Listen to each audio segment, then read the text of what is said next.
जी हाँ, नमस्कार दोस्तों, स्वागत करता हूँ आप सभी के अपने YouTube चैनल पर। दोस्तों यहाँ पर आपको भोजपुरी जुड़ी सभी खबर मिलती है, तो सभी खबर पाने के लिए सब्सक्राइब कीजिए हमारे YouTube चैनल को। दोस्तों जैसा कि आप लोग को मालूम ही होगा कि भोजपुरी जगत का सबसे बड़ा award show Bhojpuri cinema award show 2019 आज कोलकाता में होगी और यह award show Netaji indoor stadium Kolkata में होनी है। दोस्तों बता दें कि नेताजी इंडोर स्टेडियम में भोजपुरी जगत के सभी सुपरस्टार पधार चुके हैं।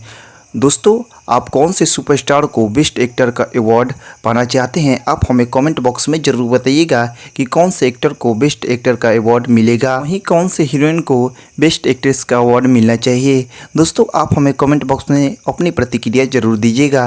दोस्तों बता दें कि इस अवार्ड शो में भोजपुरी जगत के सभी कलाकार आपको नज़र आने वाले हैं और दोस्तों यहाँ पर आपको भोजपुरी जगत के सभी सुपरस्टार आपको डांस करते हुए दिखेंगे। अगर आपने इस स्टेज शो का मज़ा नहीं लिया तो आपने कुछ नहीं देखा, क्योंकि यहाँ पर भोजपुरी से छोटे और बड़े से बड़े कलाकार एक स्टेज पर आपको नजर आएंगे, जहां आप भोजपुरी जगत के सभी सुपरस्टार को आप देख सकते हैं अपने आंखों से। तो दोस्तों ऐसे ही भोजपुरी जुड़ी सभी खबर पाना चाहते हैं तो हमारे चैनल को जरूर सब्सक्राइब कीजिए, क्योंकि यहाँ पर आपको भोजपुरी जुड़ी सभी खबर मिलती है। तो दोस्तों मिलते हैं अगले वीडियो में, तब तक के लिए धन्यवाद।